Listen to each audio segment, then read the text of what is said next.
Jika berbicara mengenai Kamboja, hal pertama yang terlintas dalam pikiran kita adalah Angkor Wat, sebuah kompleks candi kuno yang dibangun pada masa Angkorian di abad ke-9 hingga abad ke-15 sebagai tanda betapa megah dan kayanya perjalanan sejarah Kamboja. Namun, pada beberapa periode selanjutnya, Kamboja dihadapkan dengan peristiwa tragis yang meninggalkan jejak penderitaan hingga saat ini, yaitu era rezim Khmer Rouge atau Khmer Marah di bawah pimpinan Pol Pot.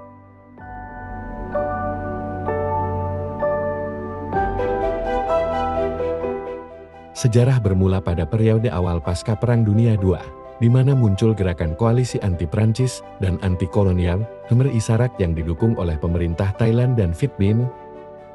Namun pada perjalanannya gerakan ini mengalami perpecahan, beberapa anggota mereka yang berpendidikan, Pol Pot, Son Sen, Ieng Sary, dan Ieng Thirit menjadi pimpinan Partai Komunis Kompuchea, atau yang sering dikenal dengan Khmer Rouge atau Khmer Merah.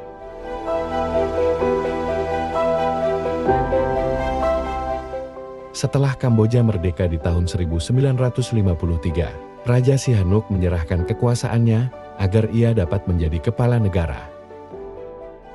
Pada masa ini dikenal sebagai masa harmoni, di mana ia memperluas pendidikan di Kamboja dan memodernisasi ibu kota Phnom Penh.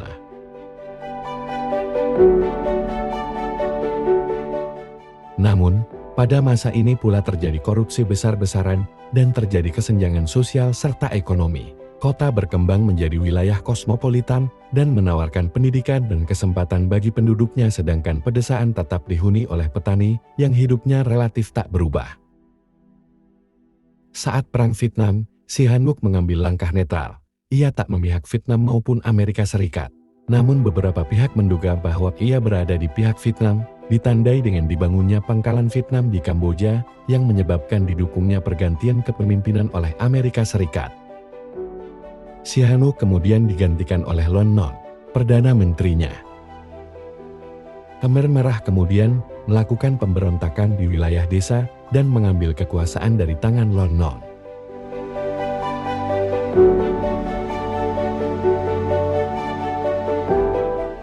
Operasi Freedom Day diluncurkan oleh Amerika Serikat dengan menjatuhkan sekitar 500.000 ton bahan peledak di Kamboja pada tahun 1969 hingga 1973. Pengeboman ini menimbulkan ketakutan dan amarah pada masyarakat Kamboja, sehingga sebagian dari mereka mencari perlindungan di wilayah Phnom Penh dan sebagian yang lain bergabung dengan Khmer Merah melakukan perlawanan. Sihanouk yang dalam pengasingannya di Tiongkok telah bergabung dengan Khmer Merah, kemudian menyerukan ajakannya dalam siaran radio pada masyarakat Kamboja untuk juga bergabung dengan Khmer Merah. Mengingat pengaruh dan daya tariknya yang luas, banyak orang dari pedesaan mengikuti seruannya dan membuat Khmer Merah mencapai puncak kekuasaannya.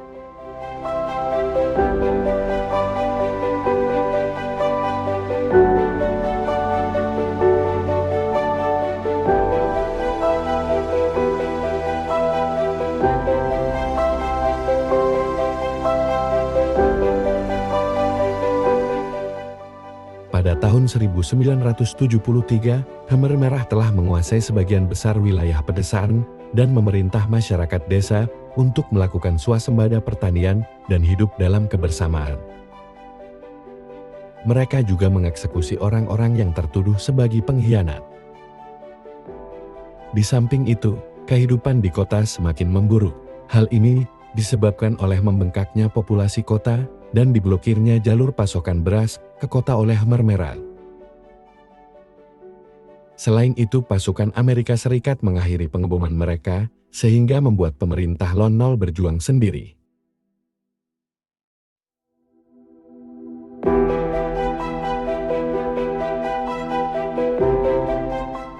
Pada tahun 1975, rezim Lon Non runtuh dan membuat tentara Khmer Merah beralih menuju Phnom Penh. Pada awalnya, masyarakat di Phnom Penh lega karena sudah tidak ada lagi peperangan. Namun perasaan itu tak berlangsung lama.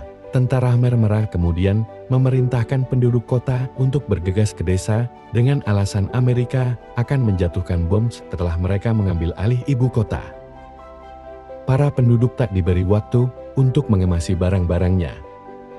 Mereka diperintah pergi dengan ditodong senjata, tidak ada pengecualian, muda, tua, lemah, kuat, anak kecil, perempuan, bahkan pasien rumah sakit pun turut dipaksa bergerak ke desa dengan resiko tertembak. Akibatnya, banyak orang lemah meninggal di perjalanan dan membengkak karena panas.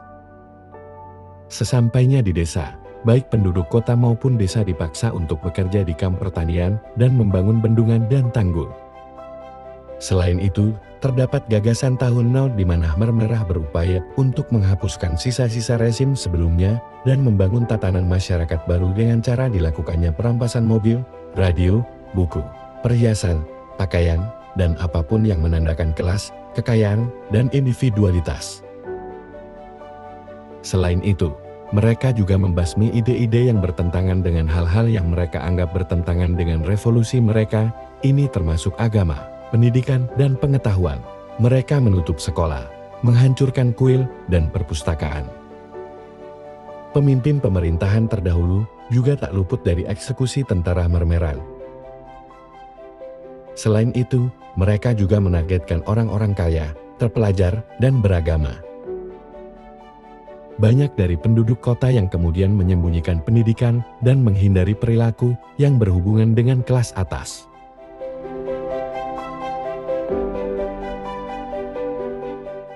Di tahun 1976, seorang kader dari Khmer Merah menulis di buku catatannya, ia berpendapat bahwa tujuan revolusi adalah menciptakan demokrasi nasional dan menyediakan sawah bagi rakyat, serta penghapusan feodalisme, kapitalisme, dan imperialisme. 3 program tersebut menuntut setiap orang untuk waspada terhadap musuh revolusi. Akibatnya, Khmer Merah memperkerjakan mata-mata untuk menumpas semua musuh revolusi. Ketika musuh revolusi diadili, mereka diminta untuk menyebutkan orang-orang yang berhubungan dengan mereka.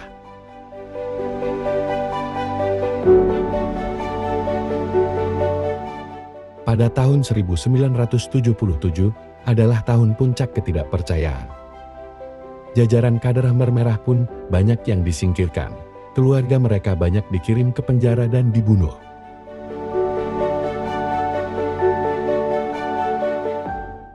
Penjara yang paling populer adalah S21 yang disulap menjadi penjara. Kaing Guak Els atau Dutch adalah seorang algojo yang bertugas untuk mengeksekusi. Tahanan difoto kemudian disiksa agar mereka mengakui sesuatu yang algojo minta. Dari sekitar 15.000 tahanan, hanya tersisa 7 yang selamat.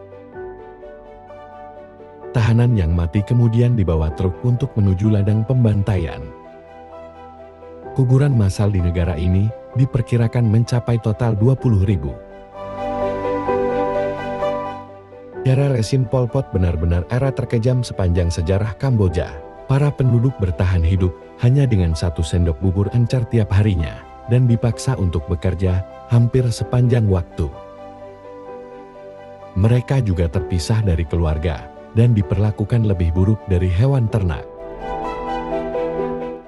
Hukuman atas kesalahan-kesalahan kecil tak luput dari eksekusi, seperti mengambil kelapa dari pohon atau membiarkan ternak makan di ladang yang salah. Selain itu, kelompok minoritas Muslim Champa dan etnis Vietnam pun tak luput menjadi sasaran penganiayaan yang berakibat lebih dari 2 juta manusia tewas. Pada tahun 1977 terjadi konflik antara Khmer Merah dan Vietnam, dan pada bulan Desember tahun 1978, Vietnam berhasil menumpas kekuasaan Khmer Merah dan mengganti kekuasaan Kampuchea Demokratik menjadi Republik Rakyat Kampuchea. Para pengikut Khmer Merah melarikan diri ke pedalaman Thailand, dan setahun selanjutnya Pol Pot dan Ieng Sari diadili, namun tidak ada hukuman yang dijatuhkan.